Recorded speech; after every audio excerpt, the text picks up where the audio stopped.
recognize that the very molecules that make up your body, the atoms that construct the molecules, are traceable to the crucibles that were once the centers of the high mass stars that exploded their chemically rich guts into the galaxy, enriched pristine gas clouds with the chemistry of life, so that we are all connected to each other biologically, to the Earth chemically, and to the rest of the universe atomically. Like that kind of cool. That makes me smile, and I actually feel quite large at the end of that. It's not that we are better than the universe. We are part of the universe. We are in the universe, and the universe is in us. Every atom in your body came from a star that exploded, and the atoms in your left hand probably came from a different star than your right hand. It really is the most poetic thing I know about physics. You are all stardust. You couldn't be here if the stars hadn't exploded, because the elements, the carbon, nitrogen, oxygen, iron, and all the things that matter of evolution and for life weren't created at the beginning of time. They were created in the nuclear furnaces of stars, and the only way for them to get into your body is if those stars were kind enough to explode. So forget Jesus, the stars died so that you could be here today. If the stars should appear one night in 1,000 years, how would men believe and adore and preserve how many generations the remembrance of the city of God, which had been shown? But every night would come out of these convoys of beauty and the light of the universe, with their admonition smile. The time will come when diligent research over long periods will bring to light things which now lie hidden. A single life, even though entirely devoted to the sky, will be enough for the investigations of so vast subjects, and so this knowledge will be unfolded only through a long successive ages. There will come a time when our descendants will be amazed that we did not know things that are so pain to the many. To them, many discoveries are reserved for ages still to come, when memory of us will have been effaced. I have realized it is during the times I am far outside my element that I experience myself the most, that I see and feel who I really am the most. I think what a comet is like. I think that's what a comet is like. You see, a comet is born in the outer realms of the universe, but it's only when it ventures too close to the sun or to other stars that it releases the blazing tail behind it and shoots brazen through the heavens, and meteors become sucked into the atmosphere before they burst. They burst like firecrackers and realize that they're shooting stars. That's why I enjoy taking myself out of my own element, my own comfort zone, and hurling myself on into the unknown during, because it's during those scary moments, those unsure steps taken, that I am able to see that I'm like a comet hitting a new atmosphere.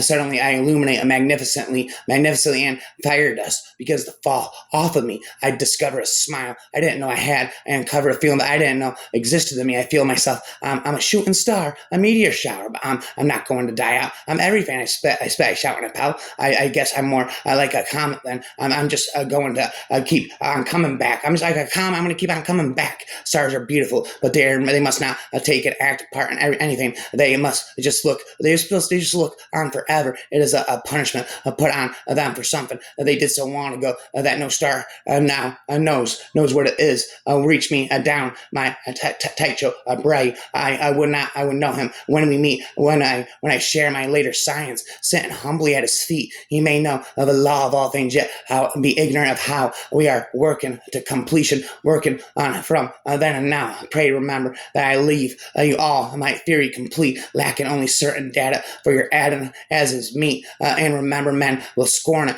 'Tis original and true, and the obliquoy of newness may fall bitterly on you, but my pupil you have learned the worth or scorn. You will have laughed with me at pity. We have joined to be forlorn. And what for us are all distractions of men's fellowship and smiles. What for us the goddess pleasure with the metratricious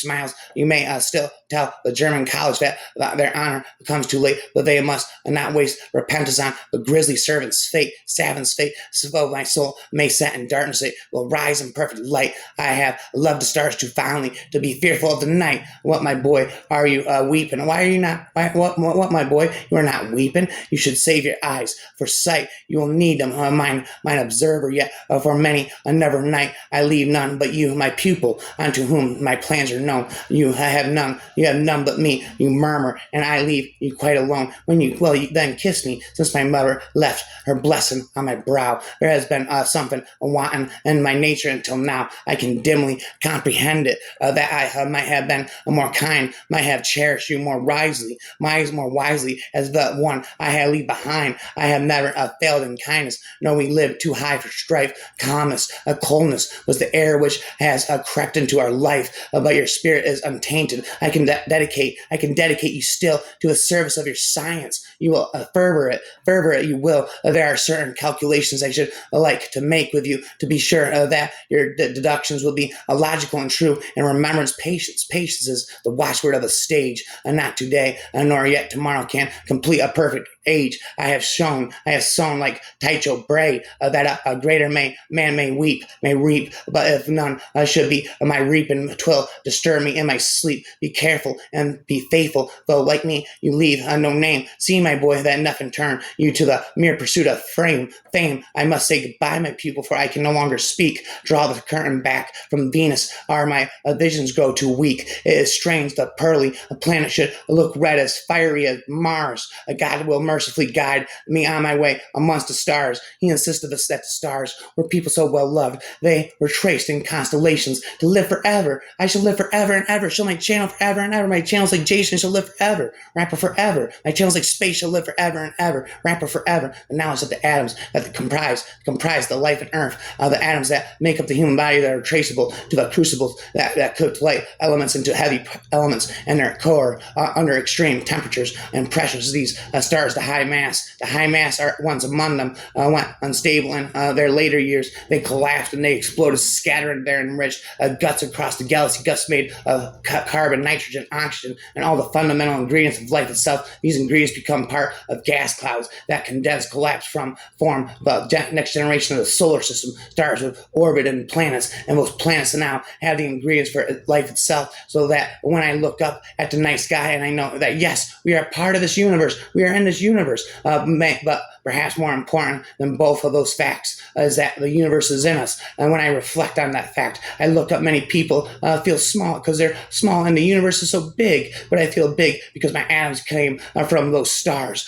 We are stardust brought to life, been empowered by the universe to figure itself out, and we have only just begun. Philosophy has written that great book which ever is before our eyes. I mean the universe, but we cannot understand it if we do not first learn the language and grasp the symbols and which is written. The book is written in mathematical language, and the symbols and triangles, circles, and other geometrical figures, without whose help it is impossible to comprehend a single word of it, without which one wanders in vain through a dark light labyrinth. Who knows if the moon's a balloon coming out of the keen city and the sky filled with pretty people, and if you and I should go get into it, if they should take me and take you into their balloon, why then we'd go up higher with all the pretty people, then houses and steeples and clouds go sailing sailing into a keen city which nobody's ever visited, where always it's a spring and everyone's in love and flowers pick themselves. And when you look at the sky, you know you are looking at stars which are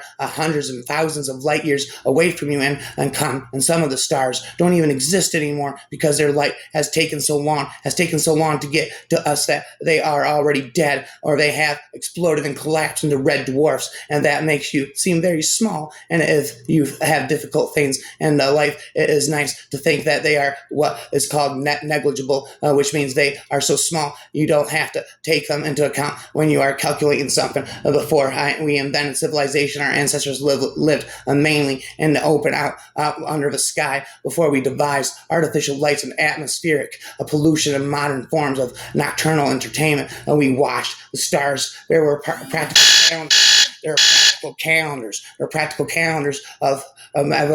practical calendar reasons, of course, but there was more to the reason, of course, but there's more to it than that.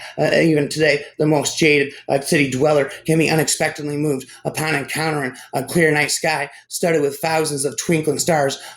When it happens to me, after all these years, it still takes my breath away. The discovery of a new dish does more for the happiness of the human race than the discovery of a star. Interviewer didn't Sagan want to believe? Darwinian, he didn't want to believe. He wanted to know. Maybe who who condemn me are in greater fear than I am who am condemned. National boundaries are not evident when we view the earth from space. Fanatical, ethnic, or religious, or national chauvinisms are a little difficult to maintain when we see our planet as a fragile blue crescent fated to become an inconspicuous point of light against the bastion and a citadel of the stars. And people who believe they are ignorant of nothing have neither looked for nor stumbled upon the boundary between what is known and unknown in the universe. The bright sun was extinguished, and the stars did wander darkling in the eternal space. Our universe grants every soul a twin, a reflection of themselves, the kindred spirit, and no matter where they are or how far away they are from each other, even if they are in different dimensions, they will always find one another. This is destiny. This is love. My dear Kepler, what would you say of the learned here who, replete with the pertinacity of the apps, have steadfastly refused to cast a glance through a telescope? What shall we make of this? Shall we laugh or shall we cry? My days I devote to reading experiments in chemistry, and I spend many of the clear nights in the study of astronomy. There is, though I do not know how there is or why there is a sense of infinite peace and protection in the glittering hosts of heaven. There is must be, I think, in the vast and eternal laws of matter, and not in the daily cares of and sins and troubles of men, that whatever is more of the animal than animal within us must find its solace in its hope. Science is opposed to theological dogmas because science is founded on fact. To me, the universe is simply a great machine which never came into being and never will end. The human being is no exception to the natural order. Man, like the universe, is a machine, and nothing enters our minds or determines our atoms, which is not directly or indirectly a response to stimuli beaten upon our sense organs from without, owing to a similarity of our construction and the sameness of our environment. We respond in like a manner to a similar stimuli, and from the concordance of our reactions, understanding is born in the course of the ages of mechanisms of infinite complexity and developed. But what we call a soul or spirit is nothing more than the sum of the functions of the body. When the function ceases, the soul or the spirit ceases likewise. I expressed these ideas long before the behaviorists led by Pavlov in Russia and by Watson in the United States proclaimed their new psychology. This apparently mechanistic conception of the not antagonistic to an ethical conception of life.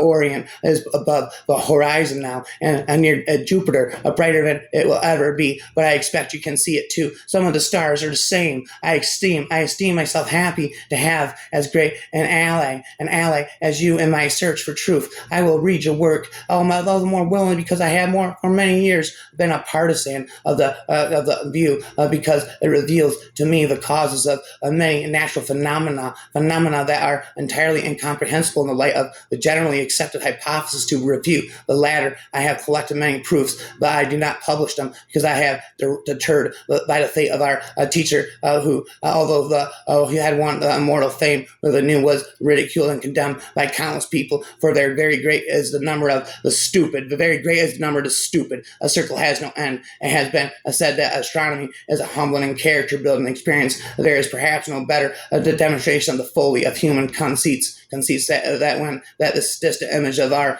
tiny world to me undersources our responsibility to deal more kindly with one another and to preserve and cherish the pale blue dot, the only home we've ever known. The near side of the galaxy is tens of thousands of light years closer to us than the far side. Thus we see the front as it was 10 of thousands of years ago before the back, but typical events in galactic dynamics occupy tens of millions of years. So the error and thinking of an image of the galaxy as frozen in one moment of time is small astronomy. To the selfish becomes astrology. Any patch of sunlight in a wood will show you something about the sun which you can never get from reading books of astronomy. Of the pure and spontaneous pleasures are patches of godlight in the woods of our experience. Love is only our fine star away. Napoleon, when hearing about Laplace's latest book, said, Laplace, they tell you, have written this large book on the system of the universe and have never even mentioned its creator. Laplace responds, as Bazone I had no need of that hypothesis. She responded. We ought to regard the present state of the universe as the effect of its accident state and as the cause of a state that that is to follow an intelligence knowing all the forces acting in the nature at a given instant, as well as the momentary positions of all things in the universe, will be able to comprehend in a single formula the motions of the largest bodies as well as the highest, the lightest atoms in the world, provided that its intellect were sufficiently powerful to subject all data to an analyst to it. Nothing will be uncertain in the future, as well as the past will be present to its eyes. The perfection that the human mind has been able to give to astronomy affords but a feeble outline of such an intelligence. The church says the earth is flat, but I have seen its shadow on the moon, and I have more confidence even in a shadow than in a church. And the most beautiful of all stars. 2,000 years ago, the night sky looked completely different. And so when you get right down to it, the Greek conceptions of star reigns as related to birth dates are grossly inaccurate for today's day and age. It's called the line of procession. Back then, the sun didn't set in Taurus, but in Gemini, September 24th, a birthday didn't mean you were a Libra, but a Virgo. And there is a 13th zodiac constellation, Ophiuchus, the serpent bearer, which arose between a Sagittarius and Scorpio for only 4 days. The reason is it's all off the Kittler. The Earth's axis wobbles. The Earth's axis wobbles. Life isn't nearly as stable as we want it to be. Medicine rests upon the four pillars: philosophy, astronomy, alchemy, and ethics. The first pillar of the philosophical knowledge of earth and water. The second, astronomy, supplies its full understanding of that which is of fiery and airy nature. The third is an adequate explanation of the properties of all the four elements, that is to say, of the whole cosmos, and an introduction into the art and their transformations. And finally, the fourth shows the physician of those virtues which must stay with him up until his death, and it should support and complete the three other pillars. It is unworthy of excellent men to lose hours like slaves in the labor of calculation, which could be safely be relegated to anyone else and machines we use. And the people of Europe had known as much of astronomy and geology when the Bible was introduced among them as they do now. There never could have been one believer in the doctrine of inspiration of the writers of the various parts of the Bible, and known as much about sciences as in now by every intelligent man. The book never could have been written. It was produced by ignorance and has been believed and defended by its author. It had lost its power in the production proportion that man had gained knowledge a few years ago. This book was appealed to be the settlement of all scientific questions, but now even the clergy confess that in such matters it has ceased to speak with the voice of authority for the establishment of facts. The word of man is now considered far better than the sword of God. In the world of science, Jehovah was superseded by Galileo and Kepler.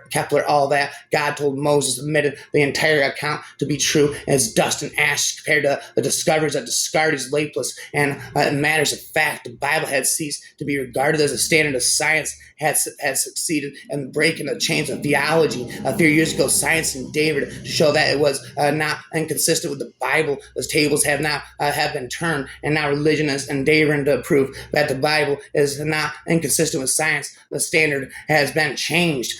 Discovered the force of the skies of men. Once recognized, it can be put to use. The stars, they are the sun. The stars, they are the sun. Each star, every star, those spheres, they are worlds, realms, each one different, yet the same in very different ways. The possibility that the universe is teeming with life and the opposite possibility that we are totally alone are equally exciting. Either way, the urge to know more about the universe seems to be more irresistible, and I cannot imagine that anybody of truly poetic sensibility could disagree. The history of astronomy is a history of receding horizons. Only a moment to cut off that head, and 100 years may not give us another like it. At the moment, that humans discovered the scale of the universe and found that their most unconstrained fancies were in fact dwarfed by the true dimensions of even the Milky Way galaxy. They took steps that ensured that their descendants would be able to see the stars at all. For a million years, humans had grown up with personal daily knowledge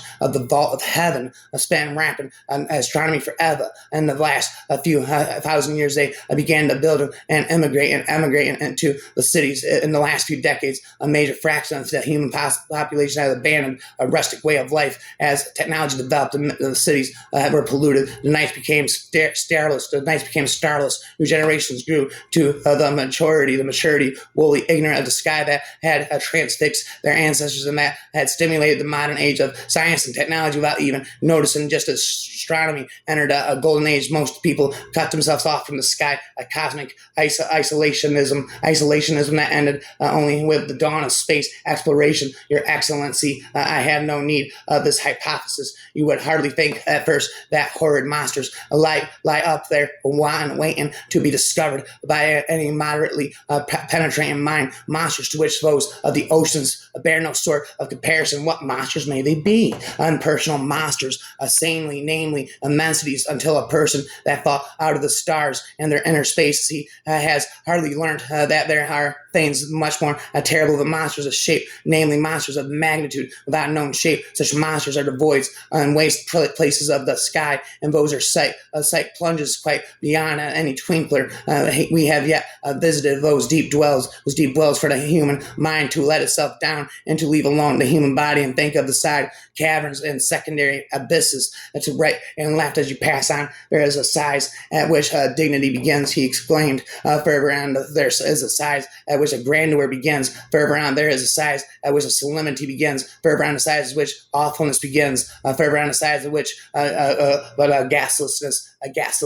ghastliness begins. The size faintly approaches the size of the stellar universe. So am I not in saying that those minds who exert their imaginative powers to bury themselves in the depths of the universe merely strain their faculties to gain a new horror. Don't matter has a gravitation effect on other objects. You can't see it, you can't feel it, but you can watch something being pulled in its direction. Attempts to locate oneself within history are as natural and absurd as attempts to locate oneself in astronomy. One day that I was born, 13 April 1949, 19 senior Nazi officials were convicted at Nuremberg, including Hitler's former envoy to the Vatican, Baron Ernest Havon, who was found guilty of planning aggression against and committing atrocities against the Jewish people. On the same day the state Israel celebrated its first Passover Seder, and the United Nations while still meeting in those days at the Flushing Meadow, and the Queens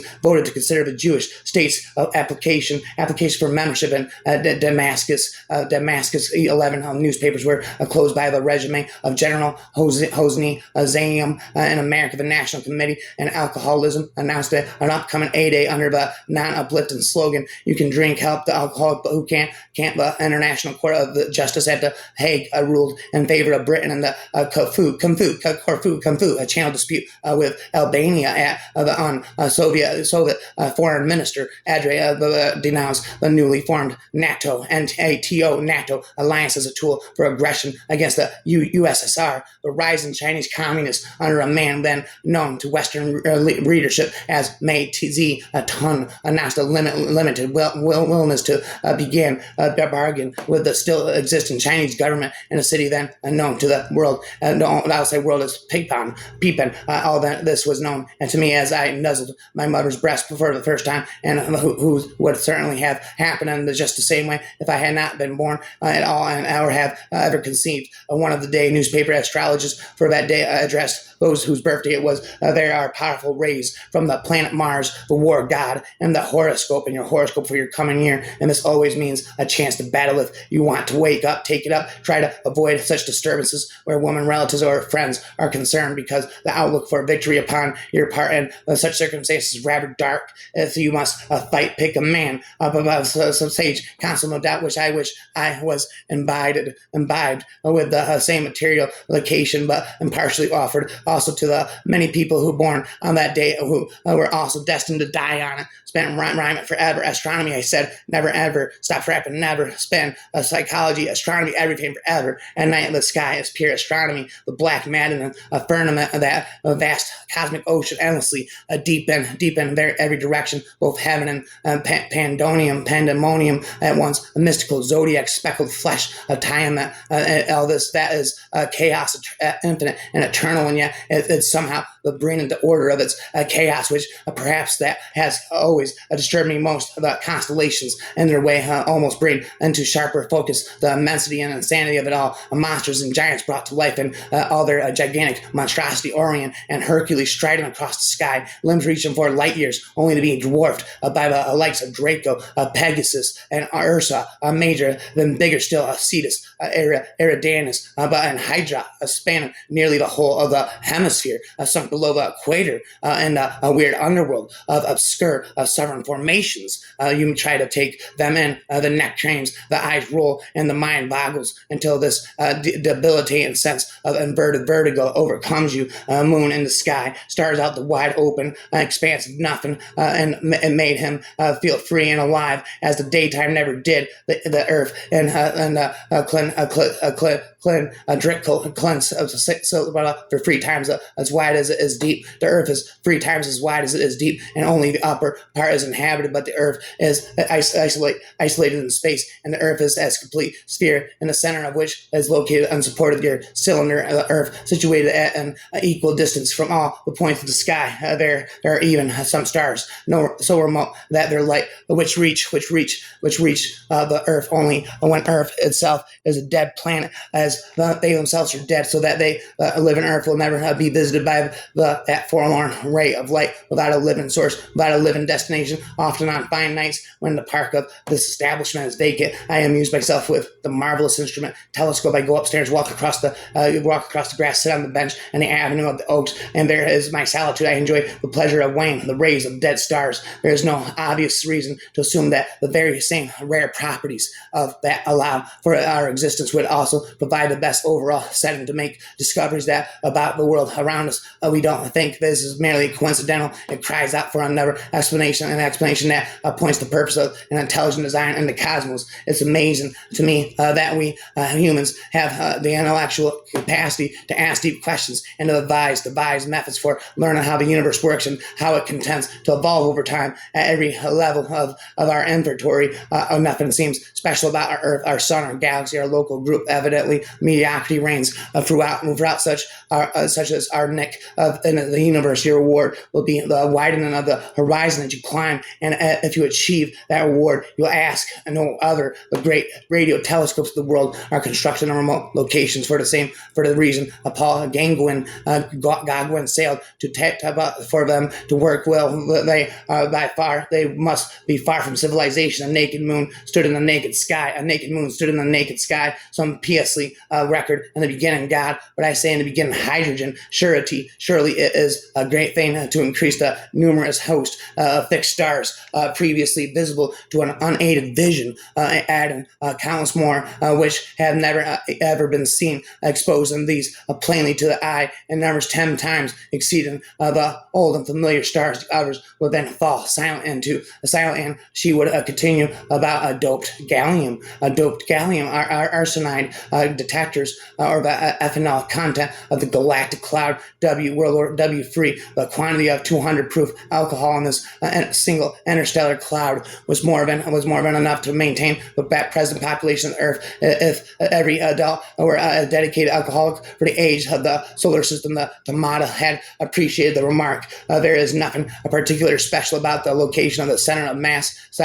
if you were to find yourself at the precise spot that is the center of mass of the Earth-Moon system, the only thing unusual about that you would notice is that there would be 1,000 miles of rock on top of your head. Pluto is only about twice the size of Charon, and so if you put Pluto and Charon on the cosmic seesaw, you would find that the balance point is a little bit outside Pluto rather than inside.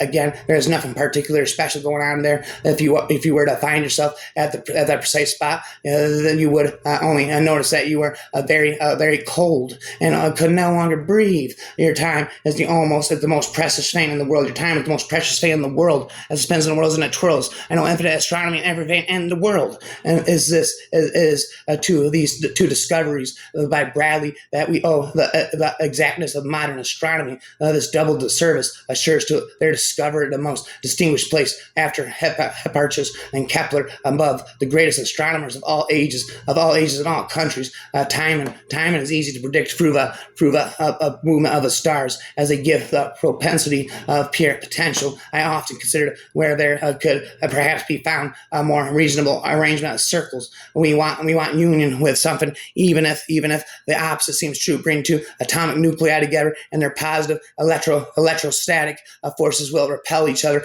But with the patience and strength of the blind God of the galaxies, there comes a point where something becomes bigger, takes over, and wields to them together. Physicists call it the strong nuclear force. I've called this magic glue god. All the elements heavier than hydrogen were so forged, and the great hearts of the stars: sulfur, potassium, gold, radium, everything you can think of. But Sheldon Cooper couldn't even spit all that.